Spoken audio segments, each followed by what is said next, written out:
Imagina lo siguiente, tienes una tienda física en pleno centro de la ciudad. Entra un cliente potencial, se queda fascinado mirando el escaparate, pasa al interior, pasa 15 minutos examinando tus productos estrella, toma notas en su libreta, sonríe porque ha encontrado exactamente lo que buscaba y se va a casa muy contento. Pues bien, si esto fuera el mundo digital, durante más de una década, la herramienta de analítica web más utilizada en todo el planeta habría catalogado esa visita como un fracaso absoluto, un desastre total.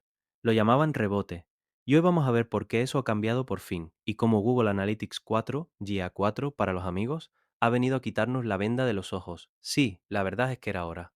El objetivo de este episodio es pasar de tomar decisiones basadas en intuiciones a dominar la certeza empírica de los datos. Y, sobre todo, no volvernos locos en el intento, que es lo más difícil. El cambio llega justo a tiempo, porque si lo piensas fríamente, la forma en que gestionábamos los negocios digitales hasta hace poco era casi temeraria. Durante años hemos vivido en lo que en la industria se conoce como la dictadura del hippie po, las siglas en inglés de la opinión de la persona mejor pagada de la sala. ¡Ostras! ¿El hippie po? ¡Qué bueno! Claro, si al jefe le gustaba el botón verde, pues el botón se ponía verde. Si creía que el texto de la web debía ser más corto, se recortaba y punto, sin mirar ni un dato. Hoy en día, en el ecosistema actual, hacer eso es tirar el dinero directamente.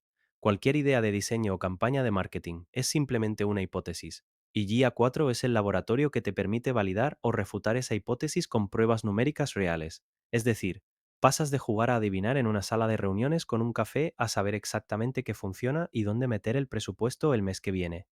Eso lo cambia todo. Te cambia la vida. Pero para entender cómo validamos esas hipótesis tenemos que hablar del cambio tectónico que ha sufrido la propia herramienta, porque pasar de la versión antigua, Universal Analytics, a la actual, GA4, no es una simple actualización de software, de esas que le das al botón de actualizar y ya está, que va, para nada. Es más bien como si hubieran derribado la casa y hubieran construido otra con unos planos totalmente distintos. Es un cambio de arquitectura radical. Piensa que Universal Analytics se creó en una época, alrededor de 2012, en la que la web era muy diferente a la actual. 2012. Ha llovido muchísimo. En aquel entonces, cuando entrabas en una página, leías, hacías clic en un enlace y el navegador cargaba una página completamente nueva en blanco y volvía a cargar. El típico pantallazo blanco de recarga. Por eso, su modelo de datos se basaba en sesiones y páginas vistas. Todo giraba en torno a cargar una página. Pero hoy en día, la web no funciona así en absoluto. Piensa en aplicaciones web, vídeos integrados, carruseles de fotos que vas pasando, páginas de scroll infinito que nunca recargan. Medir todo eso con el antiguo concepto de páginas vistas era simplemente imposible. Por eso, GA4 abandona ese modelo antiguo y lo reconstruye todo desde cero basándose en eventos y parámetros. Vale, veamos si lo entendemos con un ejemplo del mundo físico, porque lo de los eventos suena muy abstracto para alguien que no esté metido en analítica. En el modelo antiguo, el de Universal Analytics, sería como si solo tuviéramos un contador mecánico en la puerta de nuestra tienda física. Registrábamos sesiones, es decir, cuántas personas han entrado y ya está. No sabíamos nada más. Pero con este nuevo modelo de eventos de EA4, es como si de repente hubiéramos instalado un sistema de cámaras de altísima precisión por toda la tienda, que nos dice no solo quién entra, sino también qué camiseta ha tocado cada persona. Si le han dado la vuelta para mirar la etiqueta del precio, si han metido la prenda en la cesta o cuánto tiempo han estado parados frente al probador dudando. En resumen, todo, desde descargar un PDF hasta darle al play a un vídeo en la web, es un evento independiente ahora. La comparativa es muy gráfica y, de verdad, muy real. Pero ojo, porque hay una pequeña trampa tecnológica. Si lo mides absolutamente todo de forma plana, te ahogas en datos. Es normal. Si un clic es un evento, un scroll es otro evento y una compra es un evento, ¿cómo narices los diferencias en la base de datos? Te sale una lista infinita. Y aquí es donde entra en juego el mecanismo clave de los parámetros. Un evento te indica la acción básica, por ejemplo, añadir al carrito. Y los parámetros son como esa información extra que viaja pegada a ese evento, como etiquetas. Te dicen qué producto se añadió en concreto, cuánto cuesta, de qué talla es y en qué moneda se compró. Así es como GA4 consigue tener una granularidad brutal sin que la base de datos colapse por completo. Aunque tengas parámetros que lo ordenen todo, rastrear cada clic, cada maldito scroll, sigue sonando a que vamos a tener un caos de millones de microdatos flotando por ahí sin sentido. Para alguien que gestione un negocio a diario, ¿cómo no se vuelve loco analizando toda esa montaña de interacciones inconexas? Pues porque la herramienta viene preorganizada por defecto para evitar justo ese caos. GA4 divide su interfaz principal en dos grandes bloques para que tenga sentido a nivel de negocio. Por un lado, están los informes del usuario, que son más estáticos. Te dicen desde qué país se conectan, si usan el móvil o un ordenador de escritorio, el tipo de navegador, la tecnología básica, etcétera. Lo de toda la vida. Y, por otro lado, están los informes del ciclo de vida, que es donde realmente está el oro. Estos informes agrupan todos esos millones de microeventos y los ordenan siguiendo el embudo clásico de ventas: adquisición, interacción, monetización y retención, el famoso funnel. En definitiva, esto nos obliga a cambiar la mentalidad por completo. Ya no miramos clics sueltos, sino a la persona a largo plazo. Es casi como si Analytics se hubiera convertido en un CRM, un gestor de clientes. Esa es la mentalidad que hay que tener ahora. Y si seguimos ese embudo desde el principio, es decir, desde la adquisición, hay una diferencia que está volviendo loca a muchísima gente en el sector: la separación entre adquisición de usuarios y adquisición de tráfico. ¿En qué consiste esta diferencia? Es una de las cosas más difíciles de asimilar al principio, no te voy a engañar, pero tiene una lógica aplastante si lo piensas. La adquisición de usuarios se centra única y exclusivamente en el primer contacto. Imagina que alguien te descubre hoy por primera vez a través de un anuncio de Facebook. Esa fuente, Facebook, queda grabada en su perfil de usuario como su origen histórico para siempre. Le ponen el sello de vino de Facebook. Pero, por otro lado, la adquisición de tráfico te indica de dónde ha venido para esta sesión concreta de hoy. El origen histórico fue Facebook. Eso sería la adquisición de usuarios. Pero la sesión de hoy vino por Google Orgánico, que sería la adquisición de tráfico. Para que GA4 pueda registrar todos estos orígenes correctamente y no se confunda, hay un mecanismo técnico que es absolutamente innegociable y que puede arruinar las analíticas de miles de empresas si se utiliza incorrectamente. Son los parámetros UTM, las famosas etiquetas UTM, esas que a veces ves al final de una dirección web y que hacen que la URL sea larguísima, llena de interrogaciones y símbolos raros. Esas mismas. Y la razón por la que son vitales es puramente mecánica. Cuando alguien hace clic en un enlace que le envías por correo electrónico o WhatsApp, la aplicación que usa suele ocultar de dónde viene, por motivos de privacidad o simplemente por cómo está construida la aplicación. Así que, si no pones esas etiquetas UTM en tu enlace de forma manual, cuando la persona llega a tu web, tu servidor le pregunta al navegador: oye, ¿de dónde vienes? ¿Y qué pasa entonces? Pues que el navegador responde: no lo sé, no tengo ni idea. Y guía 4, ante esa respuesta, mete la visita en un cajón desastre gigantesco llamado tráfico directo. Madre mía, imagina que tu equipo de marketing se pasa 3 semanas enteras diseñando una campaña brutal de correo electrónico. Envían la newsletter a 50.000 personas, pero con las prisas se olvidan de añadir los UTM a los botones del correo. La gente entra, la gente compra, pero GA4 dirá que todas esas ventas han caído del cielo, mágicamente. Dirá que es tráfico directo. Y claro, imagínate la reunión mensual. El equipo de correo electrónico parecerá que no ha generado ni un solo euro en todo el mes. El cálculo del retorno de la inversión de esa herramienta de envíos tan cara será negativo. Vaya tela.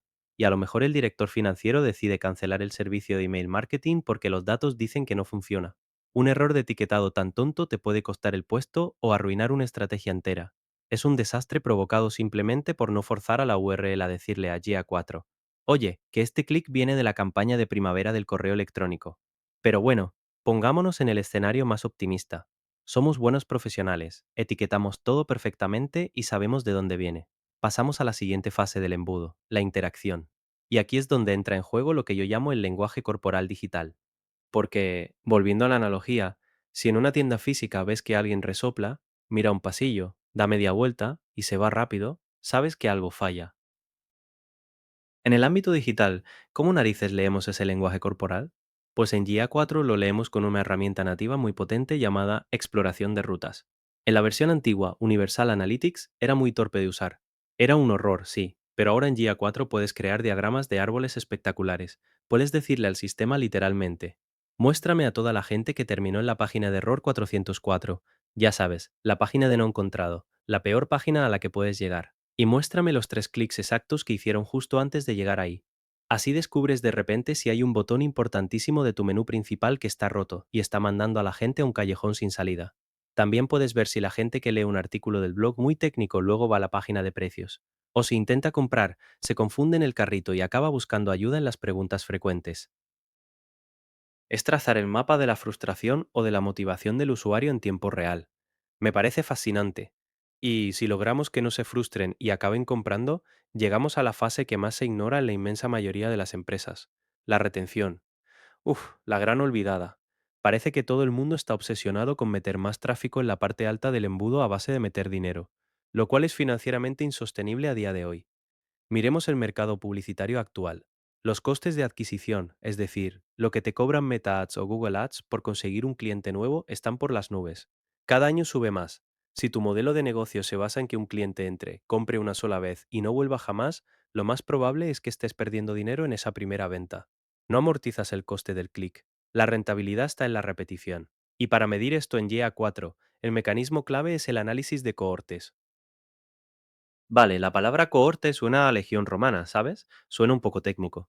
Pero en realidad, una cohorte no es más que un grupo de personas que comparten una característica temporal en común. Por ejemplo, todos los que compraron por primera vez en noviembre durante el Black Friday forman una cohorte. El informe de GA4 te muestra una tabla que visualmente parece un triángulo invertido y te dice que de las personas que compraron en noviembre, el 20% volvió a interactuar con nosotros en diciembre y solo el 5% lo hizo en enero. Así puedes ver visualmente cuándo pierdes exactamente el interés de tus clientes. Y oye, puedes lanzar una campaña de rescate con un descuento justo en ese mes crítico, antes de que se vayan para siempre. Se trata de detectar el patrón de comportamiento para poder actuar. Mira, hay un caso que me encantó. Imagina que, al cruzar todos estos datos, descubres que los usuarios que se leen al menos tres de tus tutoriales técnicos en el blog tienen una tasa de conversión de compra un 40% mayor con el tiempo. Es un clásico. Si descubres ese patrón, puedes darle la vuelta a tu estrategia por completo. Ya no intentas venderles el producto en el primer minuto como un banner agresivo y molesto, sino que tu único objetivo pasa a ser incentivarles para que lean un tercer artículo, quizás invitándoles a una comunidad privada o dándoles un PDF. Esa es la analítica accionable en estado puro. De eso trata esto. Y no solo eso, es que GA4 ahora incluye un motor de aprendizaje automático para potenciar todo esto. Inteligencia artificial metida ahí. Se llaman métricas predictivas. El sistema analiza en profundidad miles de microcomportamientos que un ser humano, por mucho que mire la pantalla, jamás detectaría. Y te dice directamente, oye, este segmento de usuarios tiene una altísima probabilidad de realizar una compra en los próximos 7 días. Oh, cuidado, este otro segmento tiene un riesgo enorme de abandonar tu aplicación móvil para siempre. Es increíble poder adelantarte a la fuga de clientes antes incluso de que ocurra. Es potentísimo, de verdad. Pero, en fin, ya vemos cómo se mueven por la web y la enorme importancia de cada etapa. Sin embargo, para poder hacerle las preguntas correctas a la herramienta y obtener todas estas conclusiones interesantes, tenemos que hablar su mismo idioma. Si abres GA4 ahora mismo y quieres crear un informe desde cero, te escupe dos conceptos que la gente suele mezclar: las dimensiones y las métricas. Y es vital diferenciarlos, porque son, digamos, los ladrillos de construcción de cualquier tabla de datos. Si no sabes qué es cada cosa, no puedes cruzar la información. Una métrica es puramente cuantitativa. Es el cuánto. Números, porcentajes, promedios. Por ejemplo, la cantidad total de usuarios, los ingresos generados en euros o el tiempo medio de interacción. Las métricas te indican la magnitud de lo que está sucediendo. Pero claro, sin contexto, un número no significa nada. Si yo digo 500, ¿qué son 500? Y ahí entra la dimensión. La dimensión es el atributo, el texto, las categorías, el qué, el dónde o el quién. Por ejemplo, la ciudad desde la que se conecta el usuario, el modelo de teléfono móvil que usa o el canal de tráfico desde el que viene. A mí me gusta pensar en ello con una regla gramatical muy sencilla, para no olvidarla. De andar por casa. Básicamente, la dimensión es el sustantivo, el sujeto de la oración, y la métrica es el adjetivo numérico que lo acompaña. Decir 10.000, que es una métrica, si está aislada, es ruido puro. El mecanismo interno de las bases de datos funciona exactamente así, cruzando ambas variables. La magia y las decisiones de negocio ocurren en la intersección, en lo que en el mundillo se conocen como tablas dinámicas. Piensa que, si vas al comité de dirección de tu empresa y dices, chicos, tuvimos 10.000 usuarios este mes, se encogerán de hombros y dirán, vale, muy bien, ¿y qué? Aplausos y a casa. Pero si cruzas la métrica de usuarios y la de ingresos con la dimensión geográfica, por ejemplo, pasarás a decir, oye, 3.000 de nuestros usuarios vienen de Madrid y curiosamente están generando el 60% de nuestros ingresos totales, mientras que el resto de España que nos visita apenas convierte. Ostras, eso sí que justifica una decisión importante. Coges el presupuesto de la campaña nacional, lo divides y lo inviertes íntegramente en Madrid. El cruce del dónde con el cuánto te da la revelación que buscas. Y, hablando de cruces de datos y revelaciones, hay una métrica muy concreta que ha causado verdaderos dolores de cabeza a los creadores de contenido durante años y que nos lleva directamente al ejemplo del principio del programa, la tasa de rebote, la famosa, odiada y temida tasa de rebote, la métrica más malinterpretada de la historia del marketing digital, sin duda. Por suerte, gracias a Dios, ha cambiado. Retomemos la historia de la tienda. El usuario que entra al blog, por ejemplo, busca en Google cómo hacer pan de masa madre. Encuentra tu web, lee tu artículo gigante y súper detallado de arriba a abajo durante 15 minutos, se apunta a la receta en su libreta, no hace clic en ningún otro enlace de tu web y se va a la cocina, muy contento, a hacer pan. ¿Por qué demonios el antiguo Analytics catalogaba esto como un rebote del 100%? Como si la página fuera un fracaso absoluto. Es que no tiene sentido.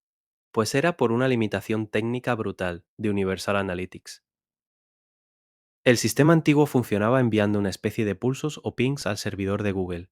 Cuando cargabas la página de la receta de pan, se enviaba un primer ping, y el cronómetro interno se ponía a cero. Pero, para que Analytics supiera cuánto tiempo habías estado leyendo realmente, era necesario que hicieras clic en un segundo enlace de tu web para cargar otra página y enviar un segundo ping. Al restar la hora del segundo ping con la del primero, calculaba el tiempo. Pero, en el caso de la receta, como el usuario encontró todo lo que buscaba en la primera página y no hizo un segundo clic, nunca hubo un segundo ping.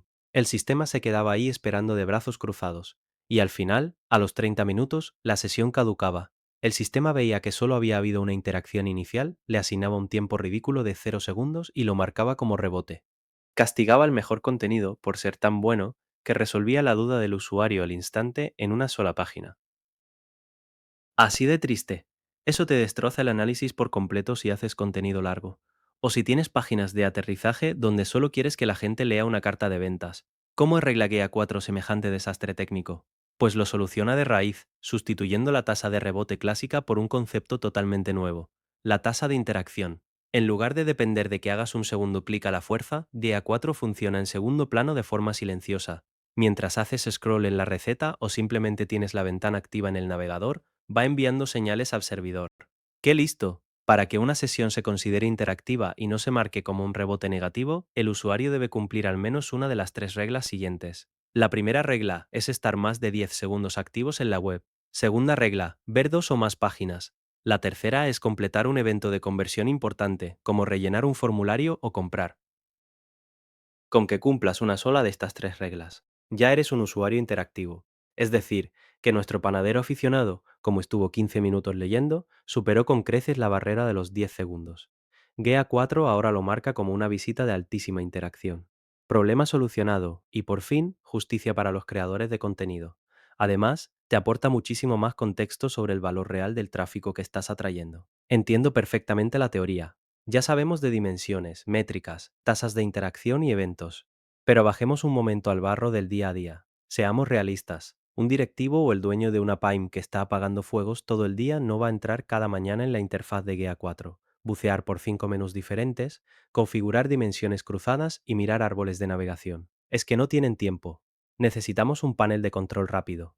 Y por eso los analistas profesionales rara vez consumimos los datos directamente en GEA 4.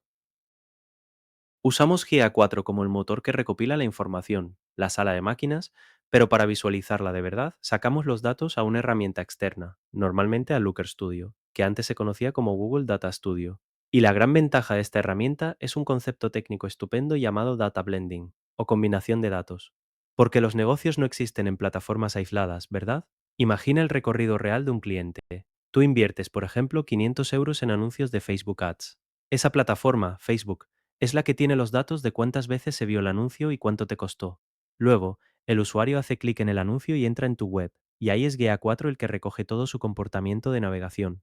Finalmente, imagina que el usuario rellena un formulario y acaba comprando un servicio caro 2 semanas después, tras hablar por teléfono con un comercial tuyo.